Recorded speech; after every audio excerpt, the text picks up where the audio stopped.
Deschide și mie ușa. Deschide ușa că am venit și n-am cheia la mine. Iubi. Hai că știu că ești supărat pe mine acum. Hai, nu e aia că trebuie să intru.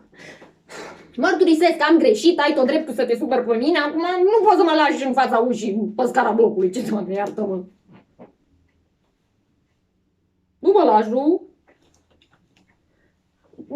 Și nu poți să mă lași nici la cheremul mamei și tatei. Hai, că ar fi chiar culmea. Hai, nu, te rog frumos, deschide-mi ușa. Ne au vecinii, ce n-ai, gata.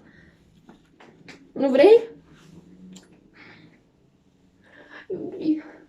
Iubitule, promit, nu-ți mai fac nicio neplăcere, nu mai fac nicio greșeală, gata. Uite, voi fi cea mai bună soție, cea mai bună nevastă din câte au existat vreodată, nu mai fac nimic rău, gata, gata, mă cumințesc, gata, nu mai fac nicio copilărie.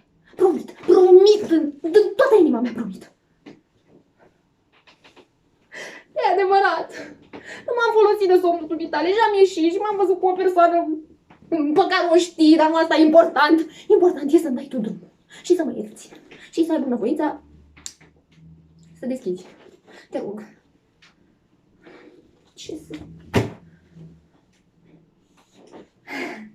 Iubim, că știu că mă vezi pe vizor. Uite, dacă îmi deschizi, îți arăt ceva. Ce zici de asta, hă?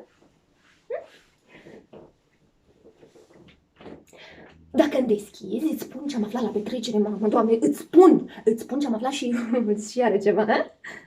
Vrei? Îmi dai drumul? Îmi dai drumul?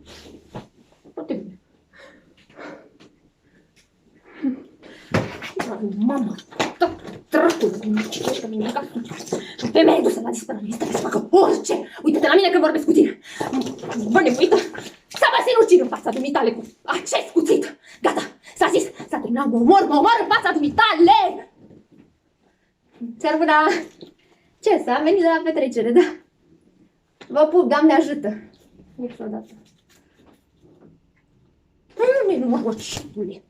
Gata, s-a terminat. Toți știu câte greșeli am făcut eu. Și prin urmare, când vor vedea trupul meu în fața ușii dumitale, nu o să zică niciunul că n-ai fost tu ăla care să mă fi omorât. Și mămica, mămica și tăticul meu, tu crezi că sunt din ăștia, mă, care să lase moartea mea nepedepsită?